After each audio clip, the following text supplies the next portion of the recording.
Bienvenue à Saint-Cyr-les-Vignes dans la Loire. La ferme des Délices est une exploitation laitière qui élève avec passion des vaches de la race Primohlstein depuis 200 ans.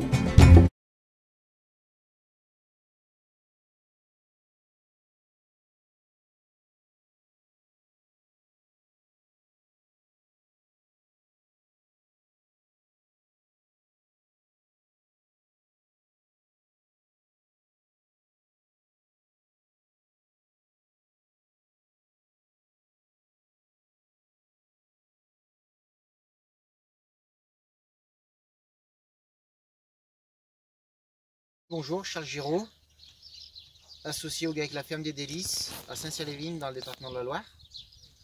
Donc mon parcours, moi je me suis installé en 2009 derrière ma maman. Je me suis associé avec mon père. Quelques années auparavant, nous avions en 2007 essayé le semi-direct sur notre exploitation. C'était une technique qu'on voyait qui se développait, qu'on avait envie de mettre en place chez nous. Donc en 2007, les premiers essais ont été menés sur une culture et 3 précédents différents.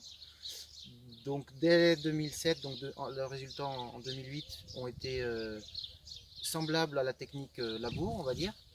Donc on s'est dit qu'il fallait peut-être qu'on revoie nos techniques et qu'il fallait qu'on change un petit peu notre façon de faire.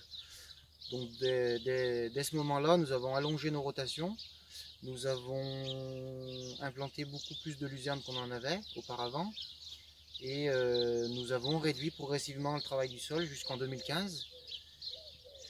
Et en 2015, on s'est regroupé avec un voisin, ce qui m'a laissé un peu de temps pour me former.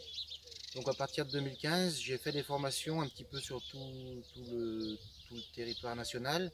Je me suis après formé chez les pionniers français du semi-direct sous couvert végétal, ce qui a été très enrichissant pour moi. Il m'a permis d'apprendre plein de nouvelles techniques, plein de nouvelles rotations et surtout plein de nouvelles plantes, de plantes compagnes, de plantes associatives. Donc je suis formé chez Anton Sidler, Philippe Pastoureau. On s'est aussi formé avec Sarah Singla et son bureau UMS.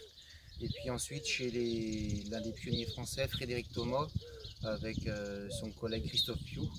Donc toutes ces formations ont été pour moi très enrichissantes et m'ont vraiment permis de mettre en place tous ces apprentissages sur notre exploitation depuis 2015. Et donc nous aujourd'hui le but c'est d'utiliser le moins possible de phyto, on va dire à terme plus de phyto. Aujourd'hui on se l'autorise encore, mais demain l'objectif c'est de ne plus l'utiliser. Comme on démontre ici cet essai où on a semé le maïs il y a 2-3 jours.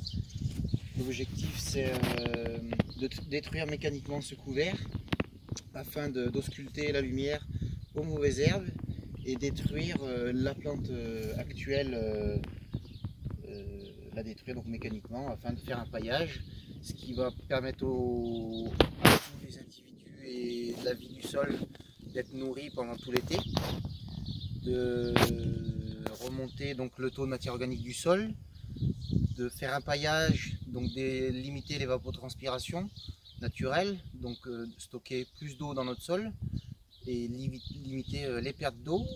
Donc il y a vraiment des multiples intérêts, avantages à cette technique qui pour nous est l'avenir de l'agriculture, mais très technique et très compliqué à mettre en place et demande beaucoup de formation. Voilà. Pourquoi il laboure pas, il retourne pas la terre? Parce que pas pour défaire le travail des vers de terre. Ah bon, ils sont importants les vers de terre? Oui.